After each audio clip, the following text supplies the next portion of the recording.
Friends, welcome to UVC reviews.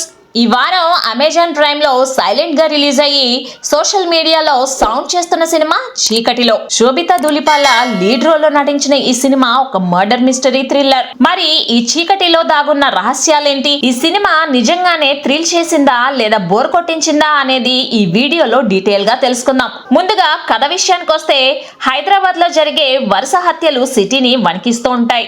అయితే ఈ హత్యలకు 30 ఏళ్ల క్రితం గోదావరి జిల్లాలో జరిగిన కొన్ని హత్యలకు లింక్ ఉంటుంది. మన హీరోయిన్ సంధ్య, అదేనండి శోభిత, ఒకప్పుడు క్రైమ్ రిపోర్టర్, ఇప్పుడు సొంతంగా ఒక పాడ్కాస్ట్ రన్ చేస్తూ ఉంటుంది. తన కళ్ళ ముందే తన బెస్ట్ ఫ్రెండ్ అయిన బాబీ దారుణంగా హత్య చేయబడుతుంది. పోలీసులు దీన్ని సాధారణ కేసుగా కొట్టిపారేస్తే, సంధ్య మాత్రం దీని వెనుక ఒక సీరియల్ కిల్లర్ ఉన్నాడని నమ్ముతుంది. ప్రతి శవం దగ్గర మల్లెపూలు, ఆవు గంటలు ఎందుకు దొరుకుతున్నాయి?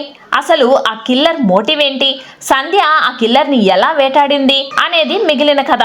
ఈ సినిమా ప్లస్ పాయింట్స్ ఏంటో ఫస్ట్ చూసేద్దాం. సినిమా మొత్తాన్ని తన భుజాలపై నడిపించింది శోభిత. గ్లామర్ జోలికి పోకుండా ఒక సీరియస్ జర్నలిస్ట్ గా, గతం తాలూకు బాధను మోస్తున్న అమ్మాయిగా చాలా బాగా చేసింది. ఈ సినిమా కాన్సెప్ట్ కి వస్తే, రెగ్యులర్ కమర్షియల్ హంగులు లేకుండా ఒక పాడ్కాస్ట్ బ్యాక్ డ్రాప్ లో ఇన్వెస్టిగేషన్ నడపడం కొత్తగా అనిపిస్తుంది. సమాజం అమ్మాయిలపై జరిగే అఘాయిత్యాలను ఎలా చూస్తుంది, బాధితులను ఎలా నోరు మూయిస్తుంది అనే పాయింట్ ని డైరెక్టర్ శరణ్ బాగా సెన్సిటివ్ గా చూపించారు. ఈ సినిమా మైనస్ పాయింట్స్ కి వస్తే, స్క్రీన్ ప్లే అని చెప్పుకోవచ్చు. థ్రిల్లర్ సినిమా అంటే ఊపిరి బిగబట్టి చూసేలా ఉండాలి, కానీ ఇందులో కథనం చాలా నెమ్మదిగా, ఫ్లాట్ గా సాగుతుంది.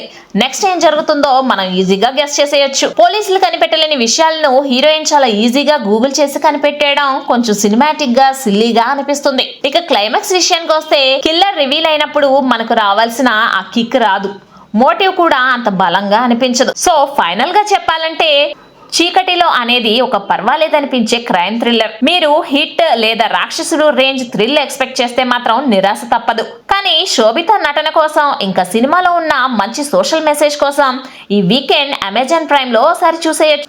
ఇందులో అడల్ట్ కంటెంట్ ఇంకా వైలెన్స్ ఉన్నాయి కాబట్టి ఫ్యామిలీతో చూసేటప్పుడు జాగ్రత్త. మీరు గనక ఈ సినిమా చూసుంటే మీకేమనిపించిందో కింద కామెంట్స్ లో చెప్పండి. ఈ వీడియో నచ్చినట్లయితే లైక్ చేసి షేర్ చేయండి ఫ్రెండ్స్. మరిన్ని జెన్యూన్ రివ్యూస్ కోసం యూవీసీ రివ్యూస్ ని సబ్స్క్రైబ్ చేసుకోవడం మర్చిపోవద్దు. Thanks for watching friends. జై హింద్.